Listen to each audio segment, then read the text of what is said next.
मम देवानि हवे सन्तु सर्वलिङ्गावन्तो मरुतो विष्णुरग्निः ममान्तरं विश्वे देवासो अधिवोचतामे शतमानं भवति शतायं पुरुषस्येन्द्रिय आयुष्येन्द्रिय వేదిక మీదకి రావాల్సిందిగా ఆ ముందుకు పెట్టే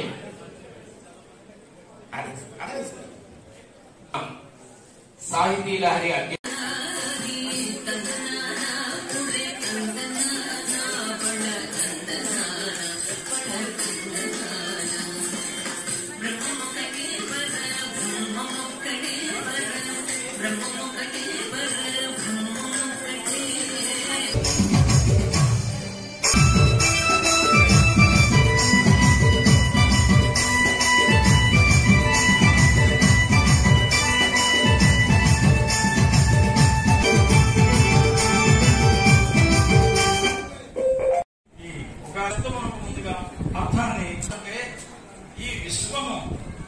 అధిష్టాన దేవత అయినటువంటి పరమాత్మ అయితే ఉన్నాడో అతడు మనకి వసు రూపంలో అనుగ్రహిస్తాడని అర్థం.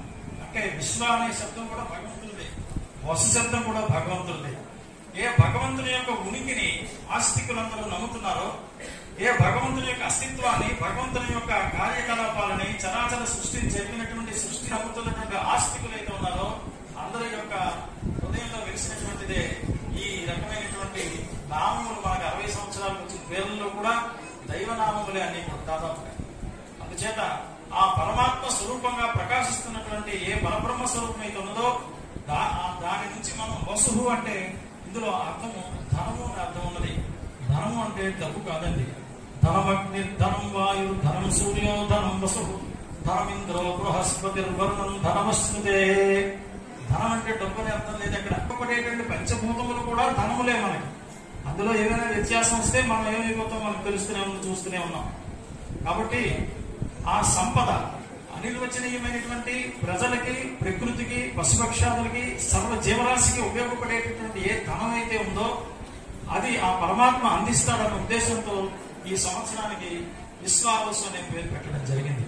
ఇది సంవత్సర నామం యొక్క విశిష్టత. ఆశాసు రాశి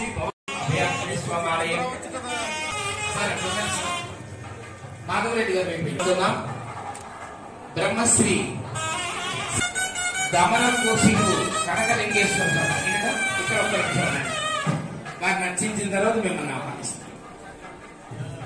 సీతారామస్వాలయం ఉమ్మడిగుండ గ్రామం వీరఘట్ట మండలం వారిని వేదిక ఆహ్వానం పలుకుతోంది.